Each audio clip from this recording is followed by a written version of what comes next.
Hello and welcome to this Unit 1 video lecture. This lecture is meant to track alongside the Unit 1 reading, and that is Chapter 2 of Thomas R. Martin's Ancient Greece. Now in this unit we will be looking at the precursor civilizations to what most people envision as Greek civilization proper. The Greek civilization of the archaic and classical periods. I want to start earlier, much earlier than those more known iterations of Greek civilization to explore some of the themes that we will be tracking throughout this course.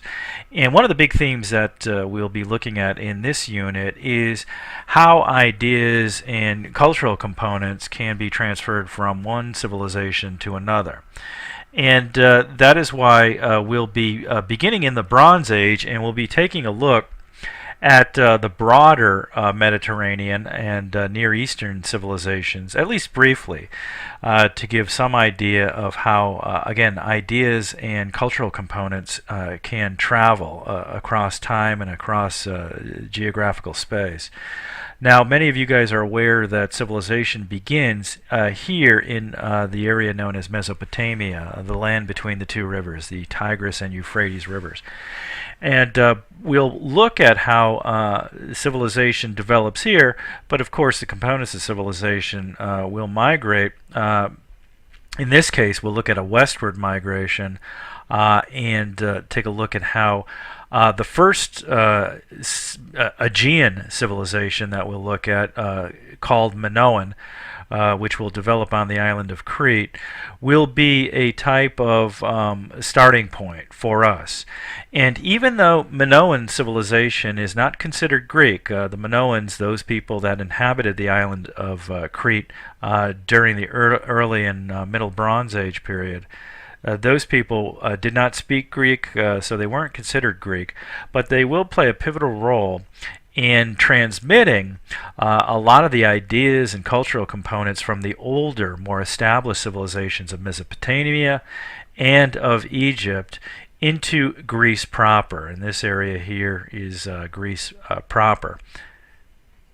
So as far as our timeline goes, we will begin this course in the Bronze Age. And the Bronze Age, of course, begins in the Aegean area sometime around 2900 BCE.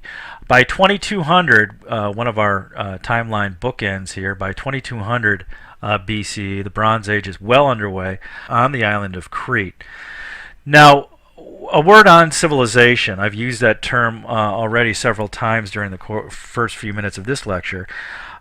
We have to clarify. Civilization involves the establishment of permanent dwellings, areas that we call cities, as opposed to villages.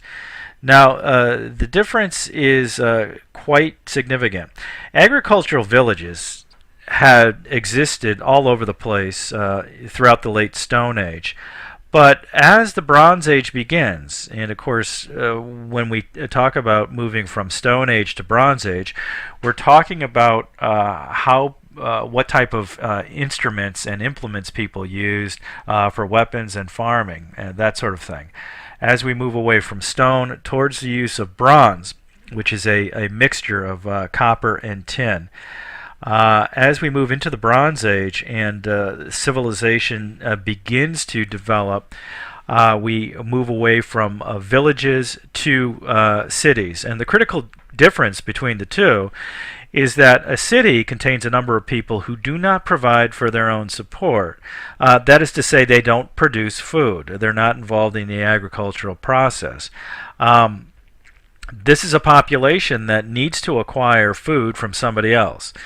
So we're looking at a group or groups of people that do various things like govern or belong to a priestly class or are bureaucrats or are generally craftspeople not engaged in the agricultural process. And that is what we're going to see emerge on the island of Crete sometime around 2000 BC. Now, what I'd like to bring your attention to right away on this map is the fact that Crete is centrally located between Greece itself and what was known as Asia Minor, Anatolia, and nowadays it's Turkey, the Levant, the eastern Mediterranean seaboard, and of course the Kingdom of Egypt. Now, because of Crete's location, it will act as a type of conduit, bringing the ideas of the much older civilizations of the Near East and Egypt westward into Greece itself. Now, a word on the label Minoan. Certainly the peoples living on Crete back in 3000 BC didn't refer to themselves as Minoan. It is a modern label applied to the first major archaeologist to begin excavating on the island of Crete. His name was Arthur Evans, and he, like a lot of the archaeologists of the 19th century, Heinrich Schliemann is another one. These are guys that were very much enamored of the ancient Greek myths, and one of the more prominent myths was that of King Minos of the island of Crete, and we get the story of Theseus and the Minotaur. We'll look at those myths a little later on. But based upon the legendary King Minos, Arthur Evans decided to label Minoan the culture that he was excavating and discovering. Now, the Minoans themselves are going to be important for three reasons. All right, we look at the Minoans as establishing the first civilization within the Mediterranean itself. Okay, the older civilizations of the Near East, of Egypt, they are kind of outside the parameters of what we're looking at. So when we look at the Aegean, when we look at the Mediterranean, we are looking at the Minoans as creating this first civilization. The second point has to do with a political imperial concept known as thalassocracy. And for the ancient Greeks, the Minoans represented kind of the early pioneers in the creating of a thalassocracy, a sea-based empire. And the historians that you and I will be looking at throughout this course, Herodotus and Thucydides, certainly gave credit to King Minos and the Minoans for creating a sea-based empire, and that is by controlling the islands of the Cyclades and the coastal regions of the Anatolia, Asia Minor, and Greece itself, setting up trading posts and outposts of that nature. You could control commerce and enrich yourself that way. And that becomes a very powerful concept in the minds of later Greeks. So by kind of inserting this notion of creating a sea-based empire, a thalassocracy, really will inspire the later Greeks to kind of emulate that behavior. And of course, as we're about to see, the Minoans, although not Greek themselves, and this is an important point, not Greek themselves, they will have a profound influence on the early development of the earliest of the Greek civilizations known as Mycenaean. Now, much of Minoan civilization is very much mysterious to us, in part because although we have recovered, thanks to Arthur Evans and others, we have recovered clay tablets upon which is written a script. We have not yet deciphered that script. The Minoan script itself is referred to as Linear A.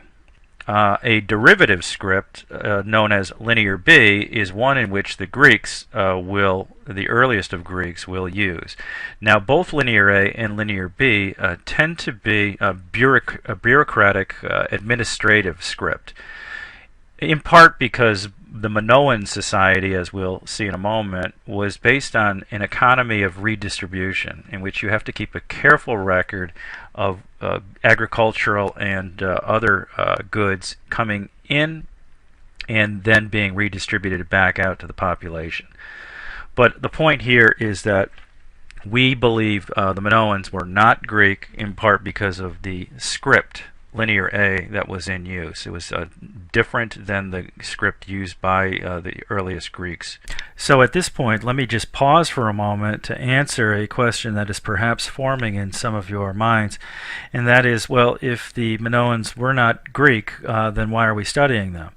Well, there are going to be three broad reasons for that, as you can see here. The first is that, as I've mentioned, the Minoans are the first to create a civilization in the broader Aegean.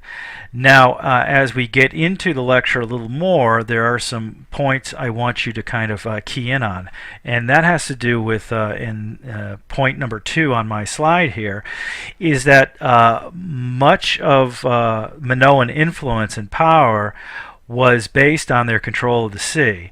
Indeed, the Greek historians, the ones that you and I will be tracking very carefully in this class, Herodotus and Thucydides, both gave King Minos and the Minoans credit for creating the first thalassocracy in the Aegean. And a thalassocracy is basically a sea-based empire in which you are able to in which you are able to project political and economic influence far beyond your own home environment. And the Minoans were able to create colonies and trading posts throughout the Cycladic Islands. There is even belief in some quarters that the Minoans set up a very powerful influence on Greece itself, and that some of the emerging Greek cities were required to pay tribute to the Minoans. And this may be the basis for the Minotaur myth, in which you have a Greek hero, Theseus, ultimately traveling to Crete and slaying the Minotaur. That could be symbolic of the Greeks, as they become more powerful, are able to throw off the shackles of Minoan dominance. But this concept of a thalassocracy lived on in the imaginations of the Greeks for many, many, many centuries, and it gave the Greeks the notion that control of the sea would be critical to enhancing power and prestige. And we'll see throughout this class the significance of who controls the Aegean and how that is so important to the Greeks. And they will make every attempt, certainly the Athenians will make every attempt once they are capable of controlling the Aegean. So this notion of controlling the sea is established first by the Minoans and will, of course, later be emulated by the Greeks.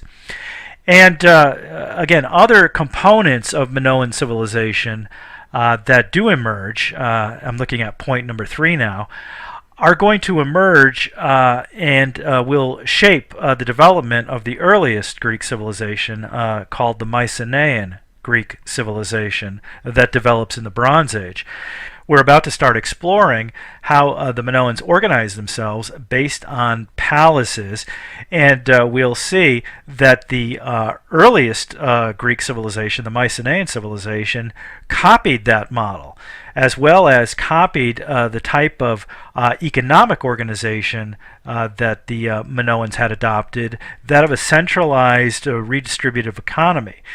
So again, it's impossible, I think, to overstate the significant influence that the Minoans had on the development of the earliest Greek civilization. So let us proceed by taking a look at some of the characteristics of the Minoan civilization. And now you are alerted to the fact that some of these Minoan characteristics will later be borrowed by the Mycenaean Greeks as the Mycenaeans come into close contact with the Minoans in the 16th century and 15th century BCE. Now, in looking at Minoan society, the scholars who study the archaeology and study the history of Crete and Minoan civilization have subdivided the history of Minoan civilization into 3 periods based on whether or not structures, dwellings known as palaces, and again these are vast complexes with a lot of storage space. We'll see some images in a moment. But for Minoan civilization, we are looking at either pre-palatial, palatial, or post-palatial periods. And again, whether or not these palace structures, as they become known, were present as kind of an institutional organizational concept within Minoan society, that will determine the period of Minoan history that we're looking at. Now, on the palaces themselves, again, we're talking about vast complexes, and it is important to note, and here we get our first indication that the Minoans are going to be very much influenced by the older civilizations, the Mesopotamian civilizations, the Egyptian civilization, in which palaces seem to have been both politically, economically, and religiously a central feature of these older civilizations. And the Minoans, early on, taking to the sea, becoming maritime traders, would have been exposed to these palace, the idea and the reality of palaces. And the speculation is they took back with them these ideas to Crete, and when they began to decide what type of civilization will we have, it will be based upon the palaces that they've been exposed to. So the top map indicates again the proximity of Crete to these older civilizations. The bottom image of the island of Crete itself, it gives you some idea of the prominence of these palace structures. And as the map legend will indicate, the palaces are indicated by triangular symbols, and they are densely scattered throughout the central and eastern part of the island of Crete. Again, those areas that are closest to the older civilizations. The most prominent palace by far is going to be that at Knossos. This is the area where Arthur Evans really began to dig down and find just some wonderful artifacts and wonderful architectural remains of this ancient Minoan civilization. So while Knossos is the most vast and extensive palace, there were others scattered throughout the island. In the Martin text that you are reading, Martin spends a lot of time, rightfully so, on looking at the economic structures of Minoan civilization, and we believe that the economy was centralized, was redistributed, and was a collective economy. And by this, as Martin explains in your reading, we're looking at quotas, production quotas that farmers and other craftsmen would have to fulfill, and the finished goods, the agricultural produce, would be brought to the palace, either at Knossos or one of the other many palaces scattered throughout Crete, and those goods and agricultural produce would then later be redistributed back to the population. And again, maybe there was a ranking system. We know, for example, that when we get to the Persian Empire, the Persian kings would favor certain groups over others with greater distribution of goods and food. So, and again, this is something that we do see in a lot of the Near Eastern monarchies. Ur III comes to mind. So this may have been, again, another Near Eastern influence that helped shape Minoan civilization. And these jars are called pithoi, and they are enormous. They're about the size of, I would say, about 5'8". If you were standing next to it, 5'6", 5'7", and they could hold anything from grain to oil to anything that would be brought to the palace as part of a quota. And we can see here that if the palaces politically and economically were kind of so central to Minoan existence, the palaces themselves become a central feature of Minoan daily life. And of course, another reference here to linear A, because the economy was based on redistribution, and because farmers and craftsmen were required to fulfill certain quotas, you had to keep a certain record of ingoing and outgoing goods. So linear A was developed as this type of bureaucratic script. And of course, this will have a profound influence later on when the Greeks come into contact with the Minoans. They themselves will copy a lot of Minoan economic behavior, and of course, along with that will come the writing system known as linear B that the Greeks will adopt. And of course, if any of you have had any exposure at all to the stories of Minoan civilization, you recognize the prominence of the bull. And of course, the frescoes that have been recovered, I give you an example to the image on your left. the bull had a central focus in Minoan, probably religious ritual. Certainly, there is some speculation that there may have been an athletic activity like bull leaping, but this may have been tied into a religious worship. And how it would have worked is, still open to interpretation. But clearly, from the fresco image we see here on the left, it looks as if you have a very fit young athlete somehow managing to leap onto the back of a bull and kind of somersault off. So the bull itself becomes very symbolic of Minoan culture. And the statue on the right, the image of the statue on the right, is referencing this ancient Greek myth of Theseus, who will kill the Minotaur, the Minotaur being this mythical creature, half man, half bull. And Theseus will, amongst many of his other deeds, be responsible for slaying this creature in the labyrinth located on Crete itself. Now, the Minoan palaces themselves are unfortified. There are no walls, there are no other fortifications to protect the palaces from attack. And this has led to all sorts of speculation that, on the island of Crete, the palaces themselves were unified in the sense of not warring on one another. They were not separate and distinct states.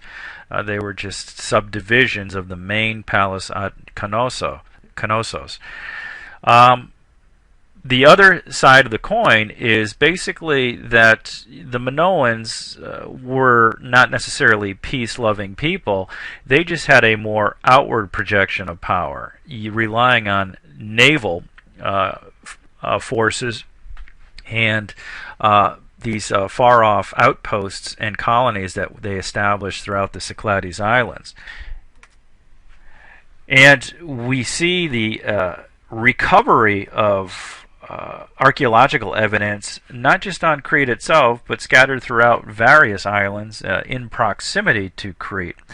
So what scholars now believe is that, again, the Minoans were a thalassocracy, were likely a thalassocracy, controlling the trade of the Aegean and acting as kind of middlemen, either producing goods, very, very fine finished products that they would ship to other wealthier kingdoms, particularly Egypt, and also, again, because of the prominence of naval power within Minoan society itself, they would have the means to act also as kind of transport for other societies that may want to transport goods and services.